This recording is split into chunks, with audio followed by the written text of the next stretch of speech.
I bought a used copy of Dune for $4, and a folded piece of paper inside just solved a 20-year-old family mystery. I was browsing a used bookstore in Seattle last Tuesday, the kind that smells like dust and vanilla, when I picked up a paperback copy of Dune. It was beat up, the spine was cracked, and it cost $4. I almost put it back because I wanted a hardcover, but something about the worn edges made me feel like it had been loved, so I bought it. When I got home and cracked it open to page 142, a folded piece of yellow legal pad paper fell out. It wasn't a bookmark. It was a letter. Dated October 14, 2004. The handwriting was frantic, scribbled in blue ink. It read, "David, I hid the bonds in the hollow leg of the old workbench in the garage. I don't trust Elena. If anything happens to me, check the leg. Do not sell the house until you check. Love, Dad." I froze. This felt like I was intruding, but also like I was holding a grenade. I looked at the inside cover of the book. There was a name stamped in faint red ink, Ex Libris, Arthur P. Halloway.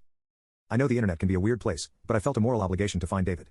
I hopped on Ancestry and local obituaries. It took me 3 hours of internet detective work, but I found an obituary for an Arthur Halloway who died in 2005 in Tacoma. He had a surviving son, David. I found David on Facebook. He looked to be in his 50s now.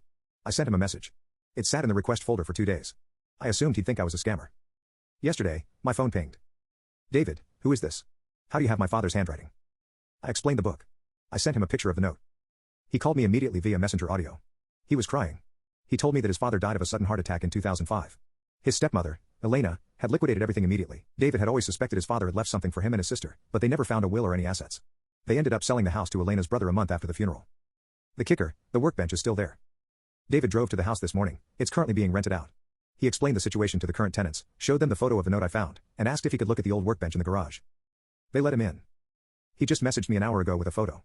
The leg of the workbench had a false bottom.